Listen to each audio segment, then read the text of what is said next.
Bienvenidos al podcast de Polso Radio, un espacio democrático para la participación ciudadana a través de la opinión. Polso Radio, Sociedad Política.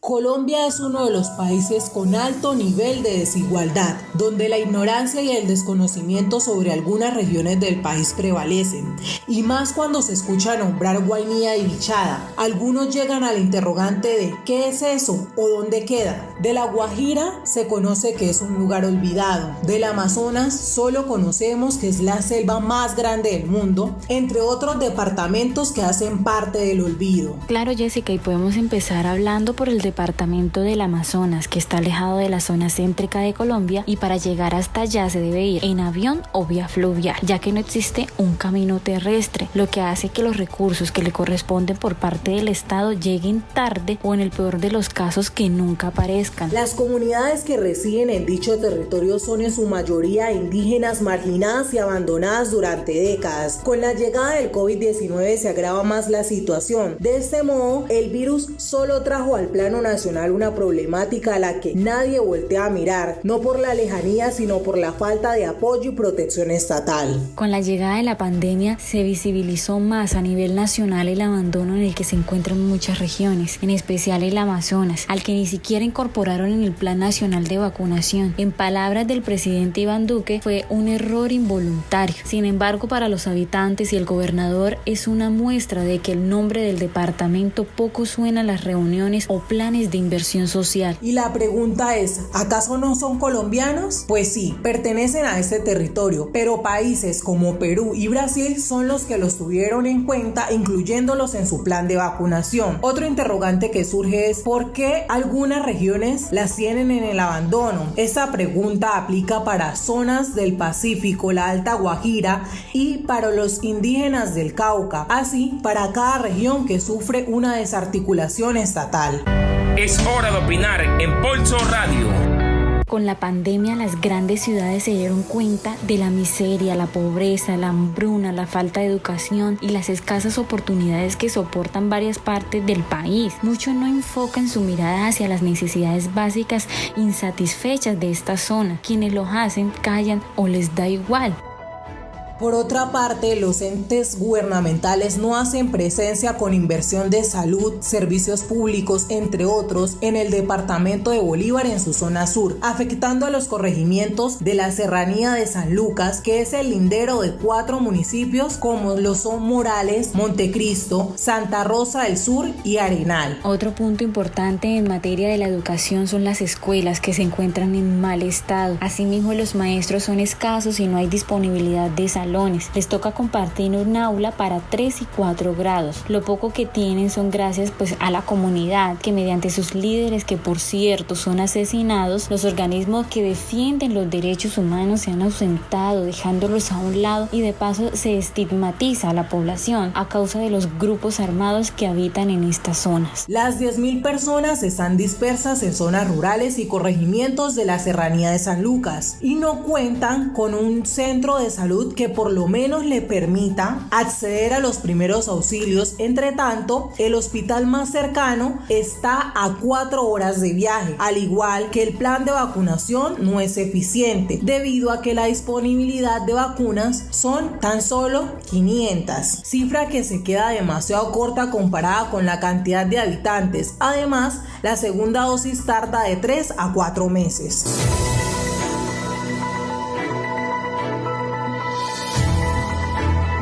Ahora hacemos un recorrido por La Guajira, que también ha quedado en el olvido por parte de los gobiernos, donde la situación se agudiza en comparación con otras regiones, teniendo en cuenta que en esta zona está conformada por terrenos áridos, donde el agua, que es indispensable para la vida en el planeta, se convierte en un gran problema. La Guajira muere de hambre y la corrupción hace parte de esta tragedia, porque los recursos destinados a esta población nunca llegan. No es la escasez de la lluvia la mayor amenaza, es el abandono estatal estatal. La mortalidad infantil es una realidad palpable. Las cifras oficiales señalan que entre 2008 y 2013 murieron más de 4.112 niños en el departamento por desnutrición y enfermedades de la infancia que pudieron prevenirse, afirma Juan Bonivento, un indígena de la ranchería Malahuayca, ubicada a 1 hora del casco urbano de Riohacha, donde algunos pobladores aseguran que ya son 6 niños que han muerto en lo que va ocurrido del año a causa de la desnutrición y enfermedades respiratorias o intestinales. Entonces el interrogante aquí es: ¿qué pasa con los niños de La Guajira? ¿Dónde están sus derechos? Que no se vuelva costumbre los errores involuntarios como pasó en el Amazonas. La Guajira forma parte de la historia con un inmenso valor, por eso se debe cuidar, se debe preservar, y más que nada sus comunidades indígenas se deben cuidar como el oro y la plata. Continuando con otro de los departamentos más afectados por la falta de inversión social que no les permite gozar de buenas condiciones de vida, el Putumayo. Recorriendo a la historia, el cultivo de coca se implementó a mediados de los años 80. Los nariñenses llegaron a cultivarlo. La subsistencia de familias campesinas desvanece en 1997, cuando comienza el Plan Colombia, denominado el Plan Marshall, que consistía en la fumigación para erradicar la coca. Se intensificó aún más con la llegada de Álvaro Uribe Vélez a la presidencia de la República,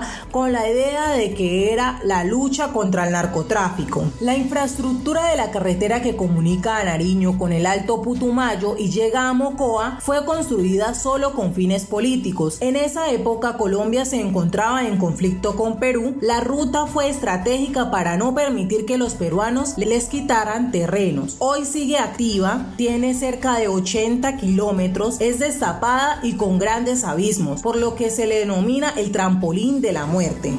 Estás escuchando Pulso Radio, un espacio de opinión. Bueno, y después llega la energía eléctrica a Mocoa, la capital, en 1997, y un año después a Puerto Asís, que tiene aeropuerto y conexión con el río Putumayo. De ahí se interconectan las cabeceras municipales. Son 9 municipios que tienen energía eléctrica, a diferencia de Puerto Leguízamo, que está a una distancia aproximada de 400 kilómetros por el río Putumayo, donde se utiliza energía con plantas que son cargadas con ACPM. El combustible es traído desde Neiva, Mocoa, Puerto Asís, y luego se debe bajar 300 kilómetros por el río Putumayo para poder abastecer a las plantas generadoras de energía. Agua potable quiere decir que es apta para el consumo humano. Puerto Asís en un 70% no cuenta con este recurso, y Puerto Caicedo, que tiene 5.000 habitantes en su cabecera, sí dispone de agua potable.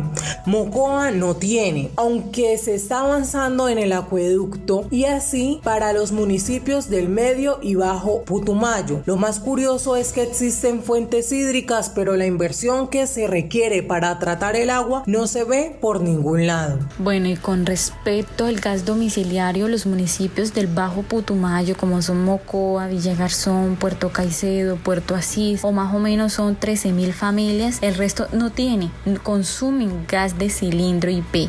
Los 4 municipios de Alto Putumayo consumen gas domiciliario, pero es muy reducido. Las fuentes de ingresos son la industria de petróleo, pero la mayoría de los recursos no se quedan en Putumayo, porque solo se obtienen dinero de la mano de obra no calificada, debido a que la mano de obra calificada proviene de otros lugares, servicios en las partes de entidades gubernamentales, instituciones y el comercio. También la coca, que es la fuente económica para los campesinos. Claro, Jessica, y es que además hay ingresos menores de proyectos del gobierno en 9 municipios, planes de desarrollo con enfoque territorial, con 350.000 millones de pesos, de alguna manera contribuirán a la economía. Putumayo también produce ganado. El Producto Interno Bruto lo adquiere el Caquetá porque tiene la industrialización y tecnificación para procesar la carne y la leche. El abandono para esas regiones del país son el reflejo de un estado egoísta, selectivo y denigrante. Es importante que los nuevos gobernantes pongan su mirada sobre las zonas más vulnerables del país, mediante políticas públicas que permitan ponerle fin a estas problemáticas sociales que tanto daño hacen, sobre todo a las personas menos favorecidas. Este podcast ha llegado a su final. Los estuvo acompañando Daniela Villanueva y quien les habla, Jessica Moreno.